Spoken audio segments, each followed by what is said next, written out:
പിതാവിന്റെയും പുത്രന്റെയും പരിശുദ്ധാത്മാവിന്റെയും നാമത്തിൽ ആമേൻ. പ്രിയപ്പെട്ടവരെ, ഇന്ന് മാർച്ച് 27 വെള്ളിയാഴ്ച. അമ്മേ പരിശുദ്ധ അമ്മേ, അമ്മേ പരിശുദ്ധമേ, ദൈവമാതാവേ, കൃപാസനത്തിലൂടെ ഞങ്ങൾക്കും ഞങ്ങളുടെ ദേശത്തിനും അമ്മ മധ്യസ്ഥം തേടി തന്ന എല്ലാ അനുഗ്രഹങ്ങൾക്കും കൃപകൾക്കും ഞങ്ങളിപ്പോൾ ഹൃദയം നിറഞ്ഞ നന്ദി പറയുന്നു. അമ്മേ പരിശുദ്ധമേ, ദൈവമാതാവേ, 2004 ഡിസംബർ 7 ഉച്ചകഴിഞ്ഞ് 2:30 കൃപാസനത്തിൽ സംഭവിച്ച അമ്മയുടെ പ്രത്യക്ഷപ്പെടലിനെ കുറിച്ച് തിരുസഭയ്ക്ക് സമർപ്പിച്ചിരിക്കുന്ന പഠനരേഖകളുടെ മേൽ സഭാത്മകമായ പഠനം ആരംഭിക്കുവാൻ ഞങ്ങൾ പ്രാർത്ഥിക്കുന്നു. അമ്മേ പരിശുദ്ധമേ, ഭൂസ്വർലോകങ്ങളുടെ രാജ്ഞിയായ അങ്ങേയ്ക്ക് ഭൗമ സംരക്ഷണത്തിനായി പ്രപഞ്ചപ്രകൃതിയെ തന്നെ തിരുസഭ പ്രതിഷ്ഠിക്കുവാൻ ഈ പ്രത്യക്ഷീകരണം വഴി ഇടയാക്കണമേ. പരിശുദ്ധമേ, ജപമാല മാതാവേ, സകല കൃപാസനം പ്രാർത്ഥനയോടും ചേർത്ത് ഞങ്ങളിപ്പോൾ പ്രാർത്ഥിക്കുന്ന ഈ കുടുംബത്തിന്റെ പ്രത്യേക നിയോഗം പറ മക്കളെ.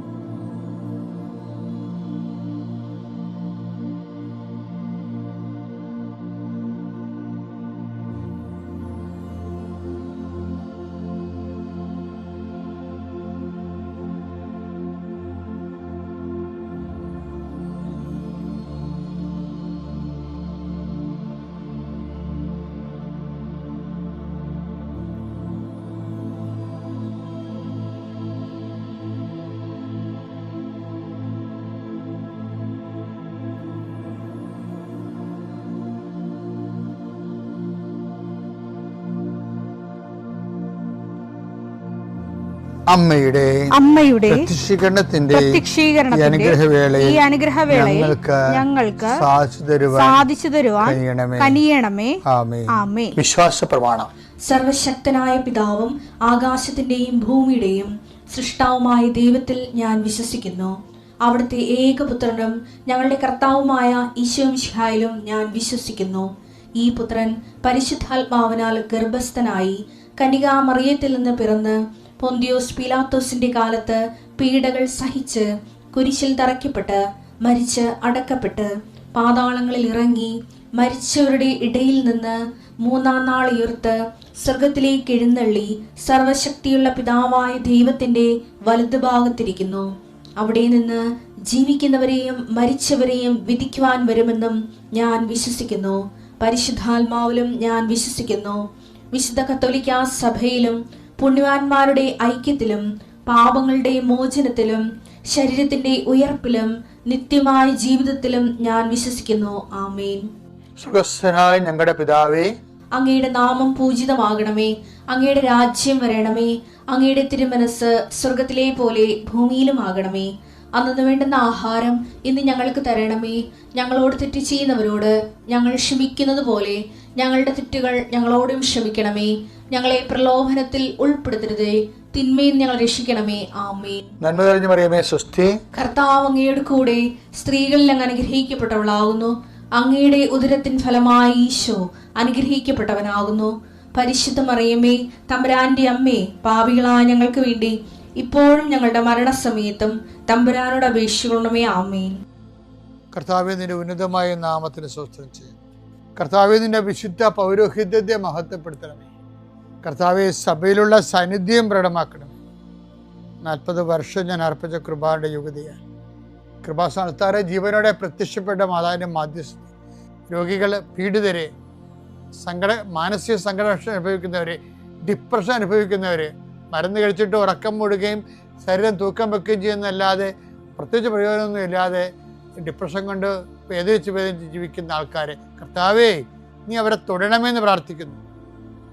ഓട്ടിസം കുഞ്ഞുങ്ങളെ, ഹൈപ്പർ ആക്ടിവിറ്റി കുഞ്ഞുങ്ങൾ, അവിടെ മാതാപിതാക്കന്മാരെ മനസ്സ് കെട്ടുപോയവരെ, തകർച്ച സങ്കടം കൊണ്ട് അവർക്ക് ജീവിക്കാൻ പറ്റാത്തവർ, ജീവിക്കാൻ വേണ്ടി ജീവിതത്തോട് മൽപ്പിടുത്തം നടത്തുന്നവർ, മരുന്ന് കഴിച്ചിട്ടും രോഗം സുഖമാക്കാതെയും രോഗം പൊറുക്കാതെയും ഇരിക്കുന്നവർ, എൻ്റെ കർത്താവിന് ഉന്നതമായ നാമത്തിൽ, സഭയുടെ അധികാരത്തിൽ, കുരിശിൻ്റെ അടയാളത്തിൽ, ദൈവശക്തിയാൽ നിനക്ക് ദൈവസന്ധിപ്പും സൗഖ്യം ലഭിക്കട്ടെ. പിതാവും പുത്രനും പരിശുദ്ധാത്മാവായ സർവ്വേശ്വര എന്നേക്കും ആമേൻ. എൻ്റെ പ്രിയപ്പെട്ടവരെ, ദൈവപരിപാലന വിശ്വസിക്കുന്നവരെ ഡെസ്പാകേണ്ട കാര്യമില്ല, ആശങ്കപ്പെടേണ്ട കാര്യമില്ല. പക്ഷേ ആശങ്കപ്പെടുന്ന സ്വഭാവമാണ് എല്ലാവരുടേതും. ഇതിനെ അതിലംഘിക്കുന്നതിന് ആണ് ബൈബിളിലെ അഭിഷേകം എന്നൊരു പ്രത്യേക ഈ അനുഗ്രഹത്തിനേക്കാൾ മുകളിലുള്ള ഒരു സംഭവമാണ്, ഒരു ദൈവ ഇടപെടലാണ് അഭിഷേകം എന്ന് പറയുന്നത്. അഭിഷേകം പലപ്പോഴും വരണത് നെഗറ്റീവ് ഫീൽഡിലാണ് എപ്പോഴും അഭിഷേകം വേണ്ടി വരണത്. നെഗറ്റീവ്, ഇപ്പം നമുക്ക് എല്ലാ ജീവിതത്തിൻ്റെ നെഗറ്റീവ് സൈഡില്ലേ, അതിനെ അഭിമുഖീകരിക്കുന്നതാണ് നമുക്ക് അഭിഷേകം വേണ്ടി വരണത്. ഇപ്പം ജോലി കിട്ടുമ്പോൾ അത് അനുഗ്രഹമാണ്. പക്ഷെ അനുഗ്രഹം കിട്ടുന്നവർ വരെ നമ്മൾ വിലയും കൂലിയും ഇല്ലാതെ പലയിടത്തും കൊച്ചാക്കപ്പെട്ടും ആരും അല്ലാതെ ആയി നമ്മളെ ഗണിച്ചും വീട്ടിലോട് പോലും നമുക്ക് വിലയില്ലാണ്ടാകുന്ന വരുമാനം ഇല്ലാത്ത അവസ്ഥ ഒക്കെ ഉണ്ടാകത്തില്ലേ. അപ്പോൾ ആ ഒരു സിറ്റുവേഷനിലാണ് നമുക്ക് ഒരു അഭിഷേകം വേണ്ടത്. പണ്ടൊരു തകച്ചുദാരൻ്റെ അടുത്ത് വരുമായിരുന്നു.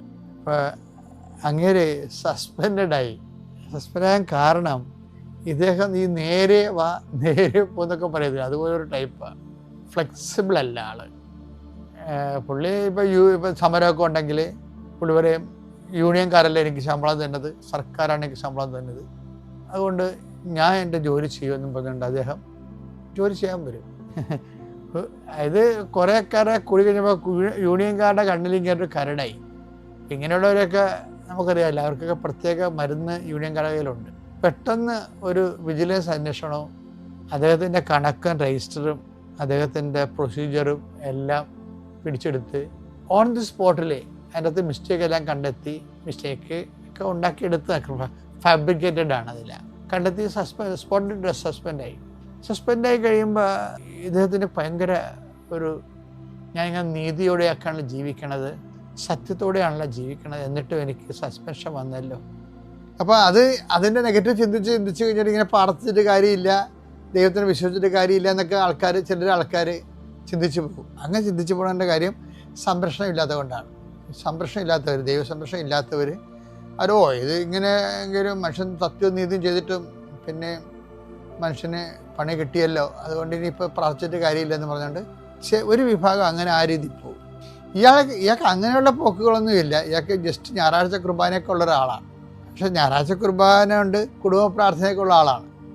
ഒരു നോമിനലായിട്ടുള്ള കാര്യങ്ങളൊക്കെ ചെയ്യുന്ന ഒരാളാണ്.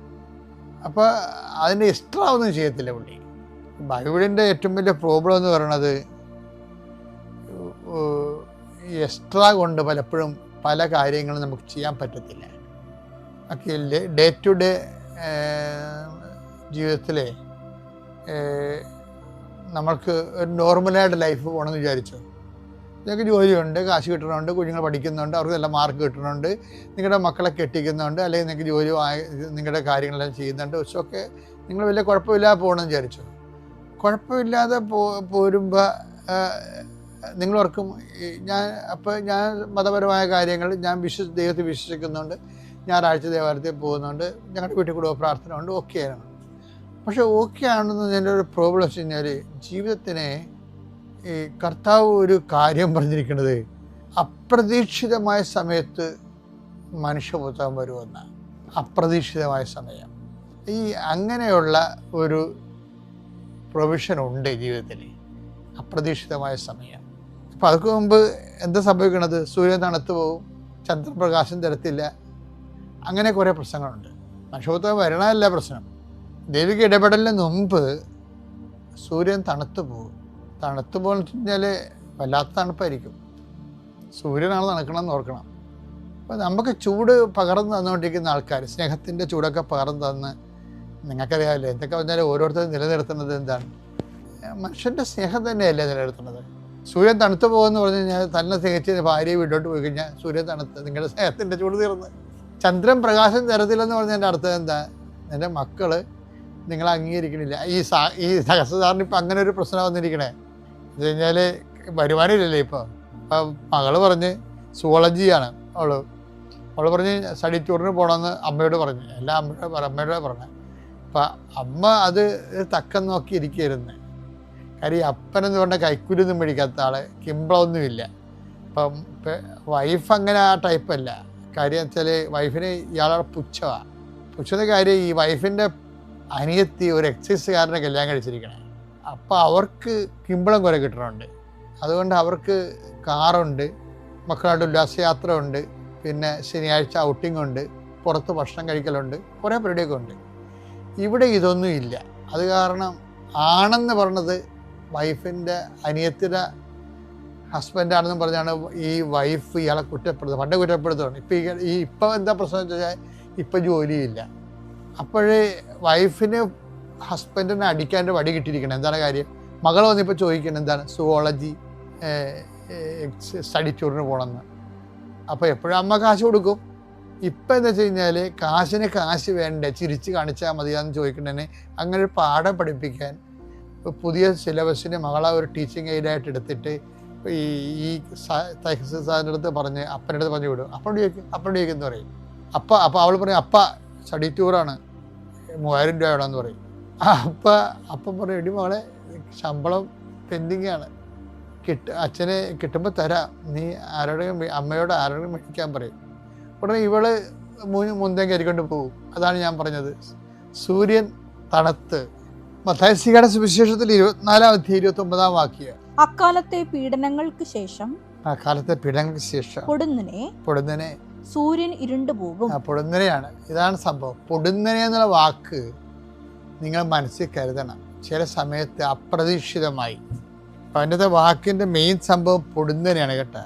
നിങ്ങൾ പറയും ഞങ്ങൾ സമയത്ത് ഞങ്ങൾ പ്രാർത്ഥിക്കുന്നുണ്ട്, ഞങ്ങൾ പള്ളിയിൽ പോകുന്നുണ്ട്, കുടുംബ പ്രാർത്ഥന നടത്തുന്നുണ്ട്, ഞങ്ങൾ വിശ്വാസം ഞങ്ങൾക്കുണ്ട്, ഞങ്ങൾ എൻ്റെ വലിയ ആന കാര്യം ചെയ്യണമെന്ന്. പക്ഷേ ഈ നോർമൽ ലൈഫിന് കുഴപ്പമില്ല. ഈ പൊടുന്നനെ എന്നും സാധനം വരും ആകസ്മികമായി. സൂര്യൻ ഇരുണ്ടു പോകും. പൊരുന്നനെ പുള്ളിക്ക് ഇപ്പം തഹസിൽദാറിൻ്റെ സൂര്യൻ ഇരുണ്ടില്ലേ, വൈഫ് സമരത്തിലായി, സ്നേഹത്തിൻ്റെ ചൂടൊന്നുമില്ല, തണുത്തു. ചന്ദ്രൻ പ്രകാശം തരികയില്ല. മക്കള് അവർക്ക് സുവോളജിക്ക് പൈസ കിട്ടാതെ വന്നപ്പോൾ ടൂർ വന്നപ്പോൾ അവള് ഇത്രയും നാള് സഹായിച്ച അപ്പൻ ഇന്ന് അപ്പനല്ലാതെ. ഇതെല്ലാം ഇത്രയും നിങ്ങൾ ഓർക്കണം കേട്ടോ. ആൾക്കാരെ കുറിച്ചൊക്കെ നിങ്ങൾക്ക് എപ്പോഴും ധാരണ ഉണ്ടാകണം. നിങ്ങൾ സങ്കടപ്പെടുകയൊന്നും വേണ്ട. ഞങ്ങൾ സങ്കടമില്ലാതൊക്കെ പോകണം. എന്തുകൊണ്ടാ പല വിഷയങ്ങളുണ്ടായിട്ടും ഞാനാണെങ്കിൽ ഒരു മനുഷ്യരോട് പറയരുത്. എന്താ കാര്യം? പറയാൻ ആളുള്ളതുകൊണ്ടാണ്. അതാണ് വിഷയം. കേൾക്കാനും പറയാൻ ആളുണ്ട്.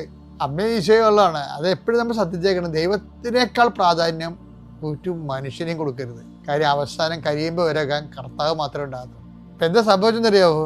ഇപ്പം ഇതെല്ലാം കഴിഞ്ഞപ്പോഴാണ് അപ്പം ഞാൻ പറഞ്ഞു, എൻ്റെ അടുത്ത് വന്ന് സങ്കടപ്പെട്ടു. അമ്മ സങ്കടപ്പെടേണ്ട, കർത്താവ് പറഞ്ഞിട്ടില്ലേ വിശിഷ്യ നിങ്ങൾ എന്താണ് ചെയ്യണമെന്ന്. അത് ഭയങ്കര ബൈബിളിൽ ഏറ്റവും രസകരമായൊരു സംഭവമാണിത്.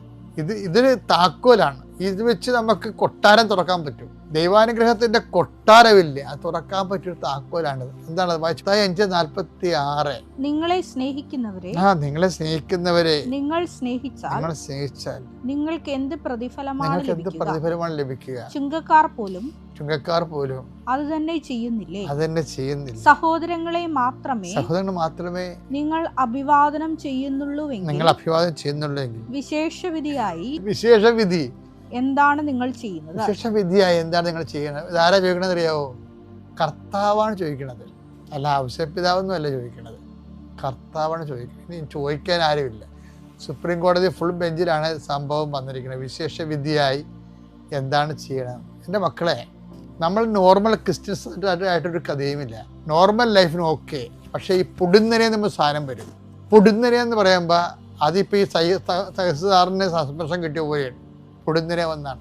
പൊടുന്നനെ വരുമ്പോൾ അതിൻ്റെ കൂടെ കുറേ സാധനങ്ങൾ വരും. സൂര്യൻ തണുത്തു, ചന്ദ്രൻ പ്രകാശം തരത്തില്ല, നക്ഷത്രങ്ങൾ നിബന്ധിക്കുന്നൊക്കെ പറഞ്ഞിട്ടുണ്ട് ഇല്ലേ? നമ്മുടെ പ്രത്യാശ വരെ പോകും. നക്ഷത്രങ്ങൾ നിബന്ധിക്കും. നക്ഷത്രങ്ങൾ ആകാശത്തിൽ നിന്ന് നിബന്ധിക്കും. നമ്മുടെ പ്രത്യാശ, നമുക്ക് ലക്ഷ്യം വെച്ചിട്ട് നമ്മൾ പോണത്, ആ സാധനം ടപ്പ് എന്ന് പറഞ്ഞ് താഴെ വീഴും. നക്ഷത്രങ്ങൾ നിബന്ധിക്കും. ആകാശ ശക്തികൾ ഇളകുകയും ചെയ്യും. അപ്പോഴാണ് ഈ മനുഷ്യപുത്രൻ വരണത്. അത് എനിക്കറിയാം, സാറിന് അറിയത്തില്ലല്ല. നമ്മൾ സാറ് വിശേഷ വിദ്യയായി, സാറിന് മുമ്പത്തേക്ക് സാറിപ്പോൾ നോർമൽ ക്രിസ്ത്യനായിട്ടാണ് പോയത്. സാറിന് അപ്ഗ്രേഡ് ചെയ്യാൻ ഈശോ ഉദ്ദേശിക്കുന്നു. ദൈവത്തിന് പണ്ട് പോലെയുള്ള പരിപാടിയാണ് അപ്ഗ്രേഡേഷൻ. അതുകൊണ്ടാണ് എപ്പോഴും അപ്ഗ്രേഡേഷൻ മുമ്പ് ടെസ്റ്റ് ഉണ്ടാവും. എപ്പോഴും ദൈവത്തിൻ്റെ രീതി അതാണ്, അപ്ഗ്രേഡ് ചെയ്യണ മുമ്പ്. ഇപ്പം നമുക്കുണ്ടല്ലോ പരീക്ഷകളൊക്കെ, 6ാം ക്ലാസ്സിൽ നിന്ന് 8ാം ക്ലാസ്സിലേക്ക് 7ാം ക്ലാസ്സിലേക്ക് വരുമ്പോൾ ഒരു പരീക്ഷയില്ലേ, അപ്ഗ്രഡേഷൻ്റെ ഭാഗമാണ് പരീക്ഷ. അതുകൊണ്ട് മരുഭൂമിയിലെ പരീക്ഷ കഴിഞ്ഞിട്ട് വന്നിട്ടാണ് അവൻ ആത്മാവ് ശക്തിപ്പെട്ടെന്നല്ലേ പറയണത്. അപ്പം ശക്തിപ്പെടുത്താനാണ് ശരിക്കും പറഞ്ഞാൽ ഈ പരീക്ഷകൾ വെച്ചിരിക്കുന്നത്. അപ്പം തഹസിൽദാറിന് ഇപ്പം മരുഭൂമിയുടെ കർത്താവിൻ്റെ മരുഭൂമി പരീക്ഷ കഴിയുമ്പോൾ എന്താ പറയണത്, അവൻ ആത്മാവ് ശക്തിയോടെ, ലൂക്ക 4:14 യേശു ആത്മാവിന്റെ ശക്തിയോടുകൂടെ പരീക്ഷ കഴിഞ്ഞപ്പോൾ മരുഭൂമിയുടെ പരീക്ഷ കഴിഞ്ഞപ്പോൾ പിന്നെ എന്തോ സംഭവിക്കണത്, ആത്മാവിന്റെ ശക്തിയോടെ. അതാണ് ദൈവം ഉദ്ദേശിക്കുന്നത്. ഗലീലയിലേക്ക് മടങ്ങിപ്പോയി. അപ്പൊ എന്താ പ്രശ്നം വെച്ച് കഴിഞ്ഞാല്, ഈ നോർമൽ വേ ഓഫ് ലൈഫിൽ നിന്ന് അപ്ഗ്രേഡ് ചെയ്യണ മുമ്പ് ഇതുപോലെ ടെസ്റ്റ് വരും. ഇപ്പൊ തഹസിൽദാറിനോട് ടെസ്റ്റായിട്ട് മാത്രമേ ഞാൻ കരുതിയുള്ളൂ. ഞാൻ നിങ്ങൾ അപ്ഗ്രേഡ് ചെയ്യാൻ പറഞ്ഞു, ബിസിനസ് ചെയ്യാം, കുറെ എക്സ്ട്രാ ഹോം വർക്ക് ചെയ്യാൻ പറഞ്ഞു. അപ്പോൾ ഇത് കുറേ നാൾ മുമ്പുള്ള കഥയായത് കാരണം, സംഭവമായത് കാരണം പുള്ളിക്കാരൻ അന്ന് ചെയ്തതെന്ന് വെച്ചാൽ കുറേ ആൾക്കാരെ കളക്ട് ചെയ്ത് പിന്നെ എല്ലാ ശനിയാഴ്ച പുള്ളിക്കാരൻ തന്നെ ഒരു ധ്യാനകേന്ദ്രത്തിൽ പോയി ധ്യാനം കൂടി, എന്നിട്ട് തിരിച്ചു വന്നിട്ട് പിന്നെ ആൾക്കാരെ കളക്ട് ചെയ്ത്, സസ്പെൻഷൻ കാലത്ത് പുള്ളി ചെയ്തുകൊണ്ടിരുന്ന പരിപാടി ആൾക്കാരെ കളക്ട് ചെയ്ത് ധ്യാനത്തിന് കൊണ്ടുവരും. അതായത് പരിപാടി. ആ കാലങ്ങളിലെല്ലാം വൈഫും മക്കളും എല്ലാം പുള്ളിയെ സൂര്യൻ തണുത്തു പോവുകയും ചന്ദ്രൻ പ്രകാശം തരികാതിരിക്കുകയും നക്ഷത്രങ്ങൾ നിബന്ധിച്ചു പോകുന്ന കാലത്ത് കർത്താവ് നമ്മളെ കൈവിടത്തില്ലല്ല. എന്താ കാര്യം, കർത്താവിന് അങ്ങനെ ഒരു വാഗ്ദാനമുണ്ട്. അതിലെ ഉടമ്പടിയിൽ എല്ലാവരും കയറി വരുന്നതിൻ്റെ കാര്യം എന്താണ്, എന്താ കാര്യം, കർത്താവിൻ്റെ വാഗ്ദാനം എന്താണ്, I will not disown you at any cost.